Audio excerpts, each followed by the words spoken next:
Assalamualaikum warahmatullahi wabarakatuh. Kami dari kelompok 2 yang beranggotakan Khairunisa, Muhammad Iqbal, dan Muhammad Bayusta Aji akan mempresentasikan tentang Bank Pembiayaan Rakyat Syariah atau biasa disebut dengan BPRS. Materi pertama akan disampaikan oleh rekan saya yang bernama Muhammad Iqbal. Selanjutnya di sini saya Muhammad Iqbal Mustafa. Saya akan menjelaskan tentang konsep dasar BPRS dan sejarah BPRS. Konsep dasar BPRS, kehadiran perbankan berfungsi melayani masyarakat di daerah pedesaan atau pinggiran atau bisa dikenal dengan rural banking. Di Indonesia, rural banking diakomodasi dalam bentuk lembaga bank perkreditan rakyat atau BPR dan bank pembiayaan rakyat syariah atau BPRS. Lembaga keuangan ini dibutuhkan oleh masyarakat di daerah pedesaan atau pinggiran yang belum terjangkau oleh bank umum, baik dari penyimpanan dana nasabah maupun segi pembiayaan. Selanjutnya, sejarah BPRS. Pada tanggal 27 Oktober tahun 88, tahun ini status BPR diakui untuk pertama kalinya dalam paket Oktober atau Pakto sebagai bagian dari paket kebijakan keuangan, moneter, dan perbankan. Pada UU Perbankan nomor 10 tahun 98 disebutkan bahwa BPR adalah lembaga keuangan bank yang melaksanakan kegiatan usaha yang konvensional atau berdasarkan prinsip syariah. Menurut UU nomor 21 tahun 2008 tentang perbankan syariah atau tentang perbankan syariah, Bank Pembiayaan Rakyat Syariah atau BPRS adalah bank syariah yang dalam kegiatannya tidak memberikan jasa dalam lalu lintas pembayaran. Berdirinya BPRS tidak bisa dilepaskan dari keterkaitan lembaga-lembaga sebelumnya. Cikal bakal lahirnya bank syariah di Indonesia pertama kali dirintis dengan berdirinya BPR Syariah, yaitu PT BPR Dana Mardatillah yang berada di Kecamatan Margahayu, Bandung. Yang kedua, PT BPR Berkah Amal Sejahtera yang berada di Kecamatan Banjarnegara, Bandung. Yang ketiga, PT BPR Amanah Robbaniyah yang berada di Kecamatan Banjaran, Bandung. Pada tanggal 8 Oktober tahun 90, ketika ketiga BPR Syariah disebut telah mendapatkan izin prinsip dari materi keuangan RI. Selanjutnya, dengan bantuan asistensi teknis dari Bank Bukopin cabang Bandung yang memperlancar penyelenggaraan pelatihan dan pertemuan para pakar perbankan, pada tanggal 25 Juli tahun 91, BPR Dana Mardatillah, BPR Berkah Amal Sejahtera, dan BPR Amanah Robbaniyah mendapatkan izin usaha dari Menteri Keuangan RI. Di sini saya akan melanjutkan pembahasan dari rekan saya yang sebelumnya dan saya akan membahas tentang lembaga-lembaga penunjang proses berdirinya BPRS.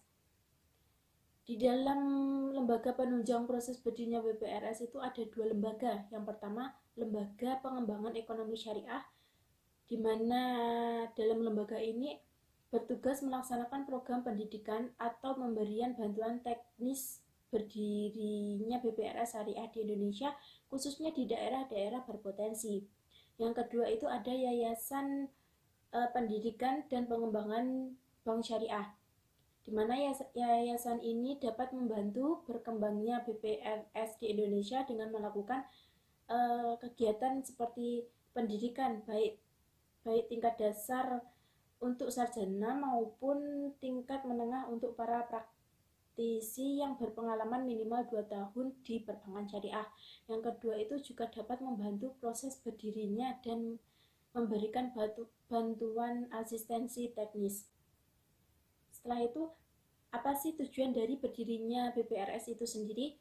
Tujuan dari berdirinya BPRS itu sendiri itu terdapat 3 tujuan. Yang pertama, meningkatkan kesejahteraan ekonomi umat Islam, terutama kelompok masyarakat lemah yang pada umumnya itu berada di daerah pedesaan. Yang kedua itu menambah lapangan kerja di tingkat kecamatan sehingga dapat mengurangi arus urbanisasi. Yang ketiga, dapat membina ukhuwah Islamiyah melalui kegiatan dalam rangka meningkatkan pendapatan per kapita menuju kualitas hidup yang memadai. Adapun menurut Zazuli dan Yadi Januari menjabarkan 3 tujuan itu menjadi 5 tujuan. Yang pertama itu sebagai meningkatkan kesejahteraan ekonomi umat Islam terutama masyarakat yang berada di pedesaan.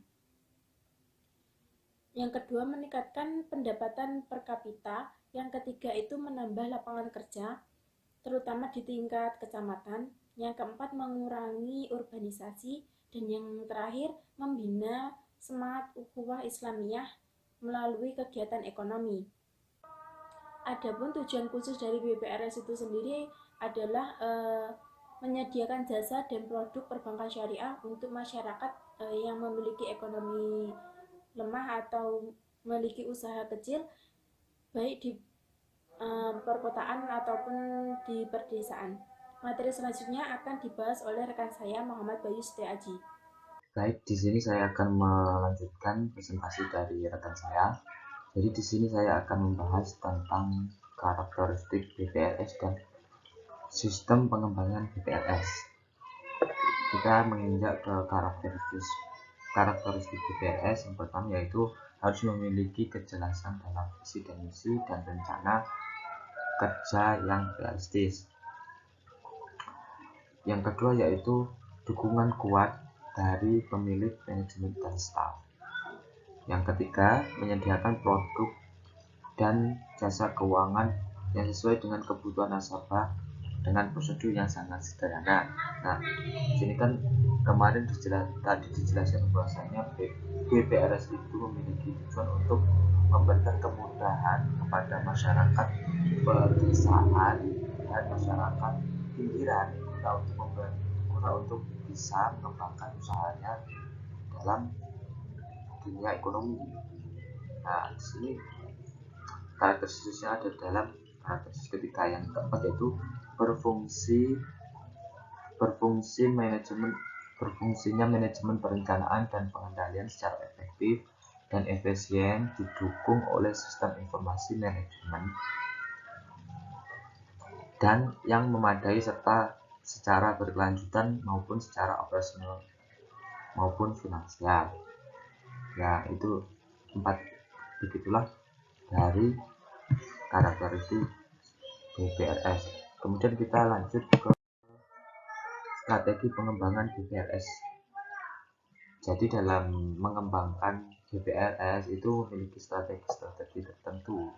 Yang pertama yaitu sosialisasi BPRS bukan hanya tentang produk, tapi juga tentang sistem dari BPRS tersebut. Jadi yang disosialisasikan itu tidak hanya produk, tapi sistem dari BPRS tersebut. Yang kedua yaitu mengadakan pelatihan-pelatihan tentang lembaga keuangan mikro syariah yang gunanya untuk meningkatkan sumber daya manusia. Nah, dalam pengembangannya BPRS itu mengadakan pelatihan-pelatihan gunanya itu untuk mengembangkan SDM yang ada di wilayah tersebut. Kemudian sistem pengembangan yang ketiga yaitu pemetaan potensi dan optimasi ekonomi daerah. Nah, dalam sistem pengembangan ketiga ini, BPRS itu memetakan daerah-daerah mana yang dapat dioptimasi ekonominya. Jadi contohnya daerah ini kan sangat subur, banyak sawah. Nah itu kan perlu dana. Nah kita harus mengoptimasi daerah ekonomi daerah tersebut. Yang terakhir yaitu mengadakan kegiatan rutin keagamaan gunanya untuk meningkatkan kesadaran umat Islam bahwasanya dalam ekonomi itu penting.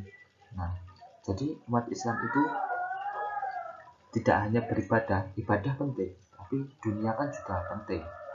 Dalam hadis kan juga dalam hadisnya juga diceritakan bahwasanya amal dunia ka'annaka ta'isyu abadan wa amal akhirataka ka'annaka tamutu ghadan.